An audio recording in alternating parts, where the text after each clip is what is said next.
Hello dear students, आज हम बात करेंगे बीएससी सेकेंड ईयर में एक आध न्यूमेरिकल करेंगे और साथ साथ एक टॉपिक करेंगे। तो पहले मैं टॉपिक ले लेता हूं और टॉपिक का नाम है साम्य ठोस या द्रव के साथ साम्य अवस्था में वाष्प या गैस। ठीक बात है ना। तो अपन लिखेंगे ठोस या द्रव के साथ साम्य अवस्था प्रतिबंध या फिर साम्य अवस्था में गैस आ सकता है, वाष्प आ सकता है, या फिर इसी की जगह पे आपके लिखा आ सकता है वाष्प दाब समीकरण। वाष्प दाब समीकरण ऐसे करके कुछ लिखा हुआ आ सकता है। तो देखो ये टॉपिक बहुत ही आसान टॉपिक है। इसके लिए आपको केवल एक ही बात याद रखनी है, क्लासियस-क्लैपेरॉन इक्वेशन याद रखनी है। अगर वो इक्वेशन आपकी याद है तो आप आसानी से कर दोगे। सबसे पहले बात ये आपको याद होना चाहिए कि साम्य अवस्था का मतलब क्या है। साम्य अवस्था का मतलब क्या है, तो यहाँ पे देखो बात ये है, जब किसी ठोस को गर्म करते हो तो उसकी भी गैस बनती है, जिसको अपन ऊर्ध्वपातन बोलते हैं, या फिर द्रव को गर्म करते हैं तो भी क्या बनती है, वो भी गैस ही बनती है। किसी निश्चित ताप पर ठोस या द्रव गैस के साथ साम्य अवस्था में होते हैं तो उसको क्या बोलते हैं, वाष्प दाब बोलते हैं। क्या बोलते हैं, वाष्प दाब बोलते हैं। ठीक बात है ना। तो मैंने क्या बताया कि ये फाइंड आउट करने के लिए आपको क्या चाहिए, केवल क्लासियस-क्लैपेरॉन इक्वेशन याद होनी चाहिए। और इसके बारे में मैं पहले बता चुका हूँ। क्लासियस-क्लैपेरॉन इक्वेशन एक वेरी इंपॉर्टेंट इक्वेशन है जो बार बार किसी न्यूमेरिकल में काम में आ सकती है, डायरेक्ट एग्जाम में पूछा जा सकता है। क्लासियस-क्लैपेरॉन इक्वेशन क्या है, किसी पहले वाली वीडियो में मैंने बता रखा है। तो शुरुआत करता हूँ। लिखा क्लासियस-क्लैपेरॉन इक्वेशन यानी समीकरण, और ये अपन लिखते हैं dp upon dt, del p upon del t, ऐसे करके कुछ लिखा होगा। dp upon dt equal to L12 लिखा होगा, मैं केवल L लिख रहा हूँ, और नीचे लिखा था t डेल v की जगह लिखा v2 माइनस v1, बाद का आयतन माइनस से पहले का आयतन। तो इक्वेशन नंबर 1 है। यहाँ पर अपना क्या हो रहा है, ठोस या जो द्रव है वो चेंज हो रहा है, किसमें, गैस में हो रहा है। ठोस और द्रव का आयतन आपका पहले है यानी v1 है, और इसका आयतन क्या है, v2 है। आप लोग ये जानते हो कि द्रव से जब गैस बनती है, ठोस से जब गैस बनती है तो उसका आयतन बहुत ही ज़्यादा होता है। आयतन क्या होता है, बहुत ही ज़्यादा होता है। तो मैं इसको ऐसे मान सकता हूँ कि यह आयतन तो क्या है, बहुत कम है, और यह आयतन क्या, बहुत ज़्यादा है। इसको नगण्य माना जा सकता है। इसको क्या माना जा सकता है, नगण्य इसकी तुलना में। यानी मैं इसको तो मानूंगा 0 और इसको लगभग मान लेता हूँ v मान लेता हूँ। और मैं समीकरण नंबर 1 में रखने पर क्या रखा आपने, समीकरण 1 में रखने पर, तो समीकरण 1 में जब मैं रखूँगा तो ये आपके पास प्राप्त हो जाएगा dp upon dt। t for temperature है, L की जगह ये रखा, और t v माइनस 0, और ये आ गया आपका L upon t v, equation number 2 आ गया। ठीक बात है। अपन बात करते हैं फिर आदर्श गैस समीकरण की। आदर्श गैस समीकरण की बात करते हैं, और सबको पता है 1 मोल के लिए ये बराबर होती है PV इक्वल टू RT होती है। PV इक्वल टू RT होती है, और इसी से मैं V बराबर क्या लिखूँगा, RT अपॉन P लिखूँगा। समीकरण 2 में रखूँगा तो ये प्राप्त हो जाएगी आपको समीकरण 2 से क्या प्राप्त हो जाएगी, dp upon dt equal to L upon T तो है ही, P ऊपर जाएगा, और ये कौन सा नीचे आ जाएगा, TV नीचे आ जाएगा। यहाँ से P तो ऊपर आ गया, RT नीचे आ गया, और ये बन गया आपका LP अपॉन RT स्क्वायर बन गया। अब देखो अपन को क्या निकालना था, दाब निकालना था। दाब यानी P निकालने के लिए ये जो डिफरेंशियल इक्वेशन आपको दिखाई दे रही है उसमें dp लिखा हुआ है। अगर इसका P निकालना है तो आपको इंटीग्रेशन करना पड़ेगा। तो यानी P वाले टर्म को एक साइड में कर रहा हूँ। इस स्टेप से मैं देखो क्या लिख सकता हूँ, dp upon P equal to P इस साइड में लेके आ गया, dt उस साइड में लेके जा रहा हूँ, तो यह आ जाएगा L upon R T square into D T. अब इसका समाकलन कर देता हूँ। समाकलन करने पर आप सब लोगों को पता है इसका समाकलन जब करेंगे तो ये आ जाएगा log p, log base e है और p आ गया। r और l और r आपके क्या हैं, नियतांक है। 1/t² का करेंगे तो -1/t आ जाएगा। फिर समाकलन नियतांक है तो समाकलन नियतांक, समाकलन नियतांक, समाकलन नियतांक में कोई भी एक राशि मान लेता हूँ और वो यहाँ मान रहा हूँ मैं log EP note. P note यहाँ पर क्या प्रारंभिक प्रेशर है, तो ये मैंने मान लिया। तो देखो आपकी इक्वेशन देखो क्या बन जाएगी, log EP -L/RT यहाँ से, और चलो ये बन गया log EP नोट।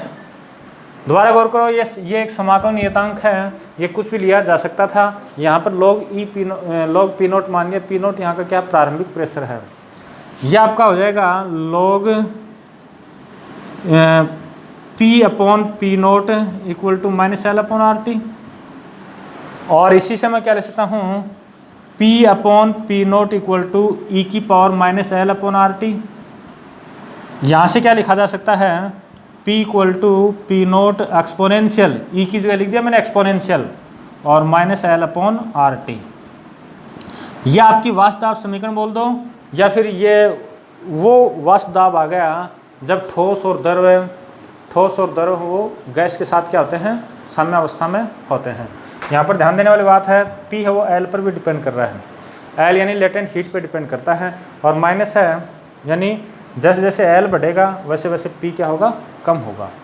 यानी वाष्प दाब जो है लेटेंट हीट पर चरघातांकी रूप से कम होता है। लेटेंट हीट अगर आपकी बढ़ती है तो वो वाष्प दाब क्या होता जाएगा, कम होता जाएगा। ये इक्वेशन आपको डायरेक्ट याद रखनी है, न्यूमेरिकल के लिए भी अच्छी इक्वेशन है। तो मैं उम्मीद करता हूँ कि ये आपके समझ में आ गया होगा।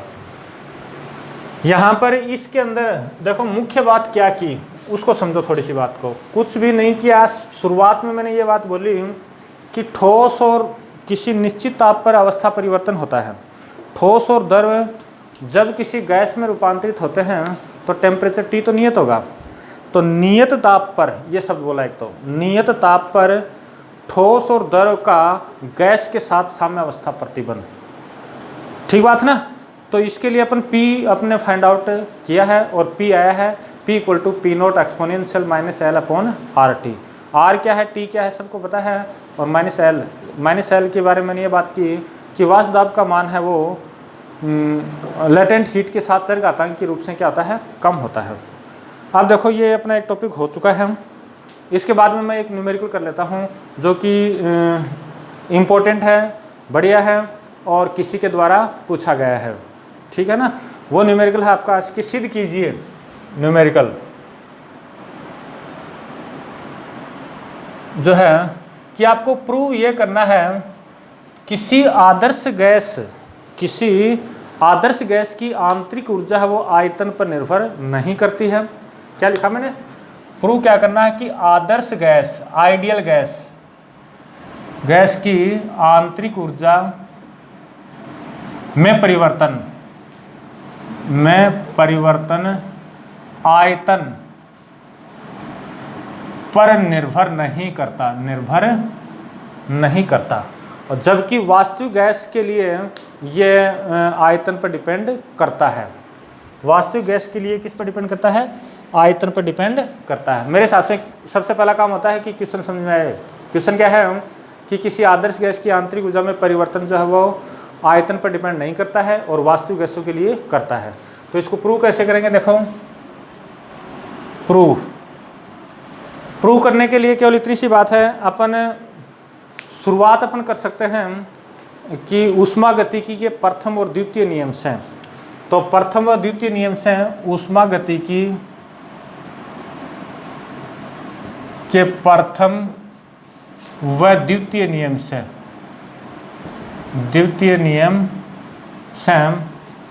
पहला नियम और द्वितीय नियम क्या कहलाता है, TdS equal to DU plus PdV। मेरे हिसाब से आपके सबके याद हैं, यही है। समझ आ गई मेरे हिसाब से बात ये है। चलो इसके बाद में मैं इसको ऐसे भी तो लिख सकता हूँ, dv से डिवाइड कर दूँ, dv से क्या कर दिया जाए, डिवाइड कर दिया जाए, तो t ds upon dv equal to du upon dv plus p। अगर नियत ताप को अगर नियत रखा जाए, नियत ताप, टेम्परेचर को नियत रखा जाए, तो इसी को मैं ऐसे तो लिख सकता हूँ, टेम्परेचर लिख सकता हूँ। इसी इक्वेशन में अगर मैंने ये नियत किया है तो इसी इक्वेशन को ये लिखा जाएगा T del S upon del V और कांस्टेंट T, और ये लिखा जाएगा del U upon del V और कांस्टेंट T, और ये क्या आ गया आपका P आ गया। मेरे हिसाब से आपके समझ में आ चुकी है बात। मैं क्या कह रहा हूँ, ये वाला इक्वेशन है, ये ऊष्मागतिकी का प्रथम और द्वितीय समीकरण है, द्वितीय नियम, ठीक बात है। इसी को ऐसे लिखा है, टेम्परेचर को कांस्टेंट किया है, तो ये इक्वेशन इस प्रकार से चेंज हो गई। अपन को तो ये निकालना था आंतरिक ऊर्जा क्या होती है, इंटरनल एनर्जी यू तो होती है, तो इसी इक्वेशन को मैं ऐसे भी लिख सकता हूँ, del U upon del V और कांस्टेंट कौन है, टी है, that equal to T del S upon del V, ये एस है, del S upon del V constant T plus P लिख सकता हूँ। अब देखो ये बात आएगी आदर्श गैस की और उनकी बात आएगी। आदर्श गैस समीकरण अपना है P V equal to R T, यानी उसमें एस है नहीं, यह दोबारा बोल रहा हूँ, अपने पास ये इक्वेशन आ गई, ये फाइंड आउट करना है, ये इक्वेशन आ चुकी है, बात समझ आ रही है मेरे हिसाब से। तो देखो क्या करेंगे अपन, उसमें एस नहीं है तो इसको अपन चेंज करेंगे। तो चेंज किस प्रकार से करते हैं, मैक्सवेल समीकरण सबके याद है मेरे हिसाब से। मैक्सवेल वाले समीकरण केवल इतना ही लिखा था TVS और फिर लिखा था TPS VP, फिर लिखा था इनका उल्टा करके VVPP ST। तो थोड़ा गौर करें हम, S और V ये हैं, यानी दूसरा इक्वेशन बन जाएगा अपना, दूसरा इक्वेशन बन जाएगा, ये गलत लिखा गया, एक सेकंड, इधर से तो शुरू करते हैं, P और फिर V। यहाँ से देखो, यहाँ से देखने पर ये आपका चेंज हो जाएगा। देखो यहाँ से आ जाएगा del S upon del V that equal to del P upon del T।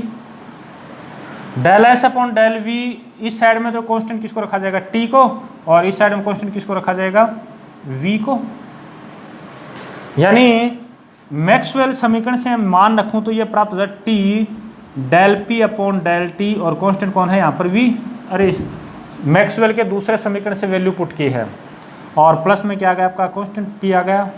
यहाँ पर अगर आप गौर करो तो एक थोड़ी सी मिस्टेक कर दी अपन ने, del U upon del V लिखूंगा तो ये क्या आ जाएगा आपका, माइनस आ जाएगा। अरे इधर आएगा तो ये माइनस, और ये भी आपका क्या आ जाएगा, माइनस। इस प्रकार से आप देखते हो अपने पास इक्वेशन आ चुकी है, एक बढ़िया सी इक्वेशन आ चुकी है, और ये आगे तो कोई दिक्कत नहीं है। इक्वेशन क्या आ गई आपकी, del U upon del V constant T equal to यहाँ से T del P upon del T और कांस्टेंट कौन है, V और माइनस P आ गया है। इसको कोई नंबर देना चाहो तो दे सकते हो, कोई आवश्यक नहीं है वैसे। अब अपना न्यूमेरिकल क्या बोल रहा था कि किसी आदर्श गैस की आंतरिक ऊर्जा में परिवर्तन आयतन पर डिपेंड नहीं करता है। तो फर्स्ट ले लेते हैं आदर्श गैस। आइडियल गैस ले ली। आइडियल गैस समीकरण अपन को पता है कि PV इक्वल टू क्या होता है, RT होता है, ये निकालूंगा। तो इसका T के रेस्पेक्ट में differentiate with respect to T कर दो।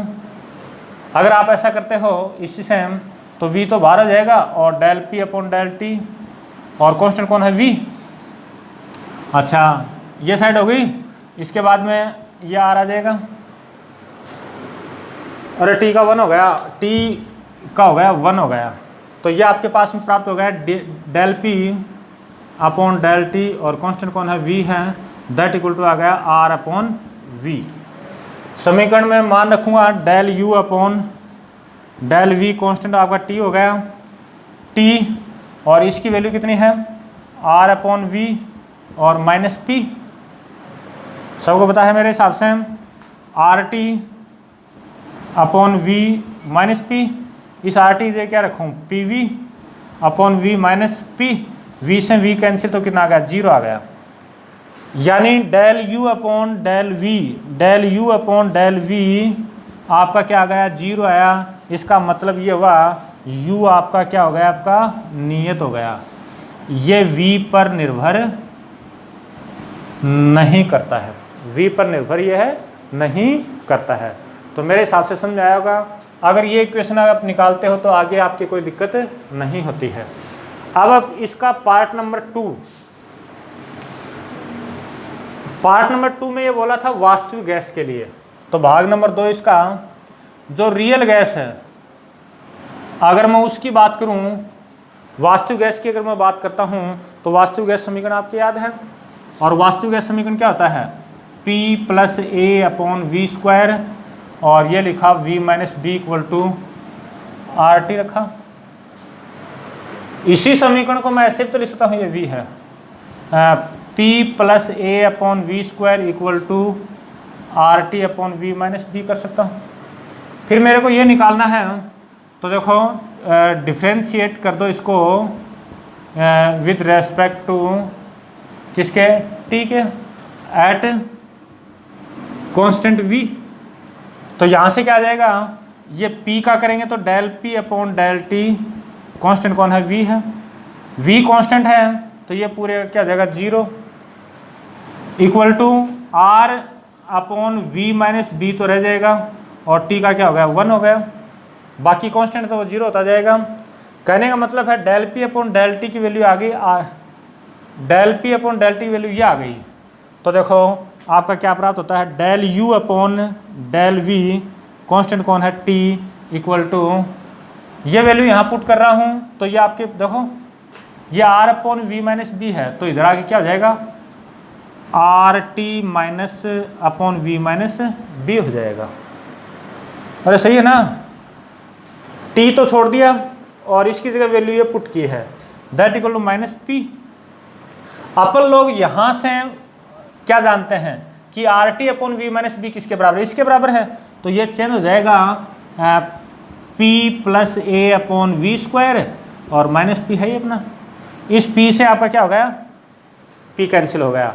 कहने का मतलब ये है आदर्श गैस के लिए आपका del U upon del V constant T ये बराबर प्राप्त होता है ए अपॉन वी स्क्वायर।